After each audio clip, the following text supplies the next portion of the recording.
बाकी भी लोगों के मैं विचार ले लेता हूँ नेक्स्ट। ठीक है, धन्यवाद। नेक्स्ट हमारे स्पीकर हैं स्वप्निल जी। स्वप्निल जी, जय श्री राम। सभी को जय श्री राम, जय भारत। जय श्री राम जी। आ, अभी जो गर्ग साहब ने बोला, उन्होंने बहुत सारे मुद्दे कवर किए। मैं अपने जो पंचतंत्र की कथा है ना, उसमें से कथा इसमें ऐड करूंगा। एक बार एक नाग रहता है, वो हमेशा उसके रास्ते में आने जाने वालों को डस लेता है, और उसमें से क्या है, बहुत लोग मरते हैं। तो एक दिन उस रास्ते से एक साधु जाता है, तो वो साधु उस नाग को बोलता है कि तू हर एक को डस के, मतलब इतने सारी हत्याएं क्यों करता है?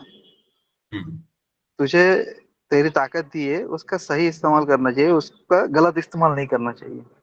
हम्म, तो उस नाग ने मतलब उसका अर्थ गलत निकाला। उसको लगा कि नहीं, मैं ये गलत कर रहा हूँ, तो उसने ना लोगों को डसना बंद कर दिया। जब लोगों हम्म, को डसना बंद कर दिया ना, तो कुछ दिन बाद जो लोग वहां से जा रहे थे, उन्होंने देखा कि वहां सांप है।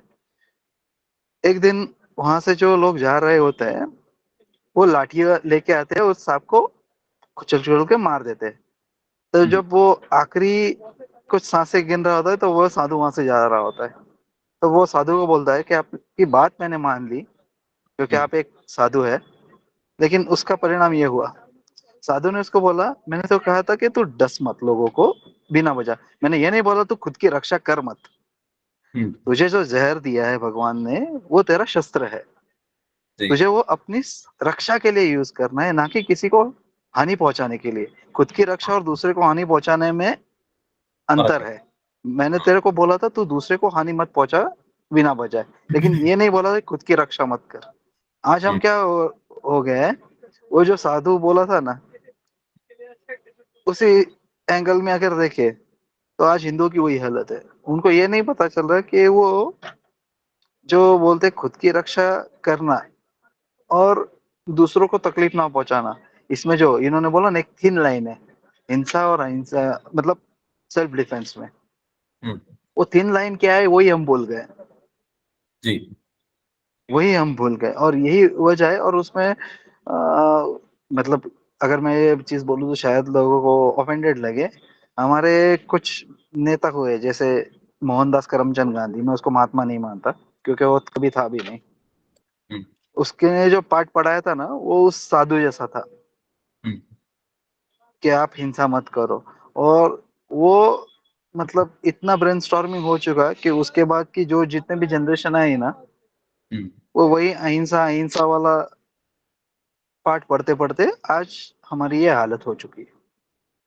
जी, आज हम दूसरा भी एग्जांपल बताऊं, पिछली बार भी हमने कई हमारे मीटिंग में डिस्कस किया है। यूरोप में अभी जो भी चीज हुई, जैसे अब लंदन का एग्जांपल ले ले, वहाँ 50% से ज्यादा विधर्मियों का पॉपुलेशन हो चुका है। हम्म, फ्रांस लगभग लगभग अभी उनका हम्म, जो 157 मुल्क है उसमें ऐड होने के कगार पर है। हम्म, तो ऐसा क्यों हुआ? वहां के भी लोग ऐसे ही थे पहले, मतलब हम्म, ज्यादा हिंसावादी थे, लेकिन बाद में उनको मतलब ये सेक्युलरिज्म के कीड़े ने क्या काट लिया है, मतलब उनको वो गिल्ट रहती है ना एक, कि बाबा हमारे हम्म, पूर्वजों ने बहुत बुरा किया इन लोगों के साथ। वो गिल्ट में वो जनरेशन जीने लगी, पिछली 2-3 जनरेशन।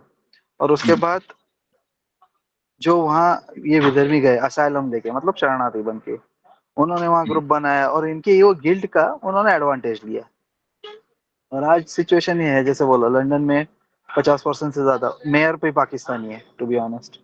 अगर हम्म, आप हिस्ट्री निकाल के देख ले, हम्म, फ्रांस लगभग अभी इस्लामिक मुल्क बन चुका है। तो हम्म, ये चीजें तब तक होती रहेगी जब तक आपको ये नहीं समझ में आता कि सेल्फ डिफेंस और हिंसा में डिफरेंस क्या है। जी, बहुत ही थिन लाइन है।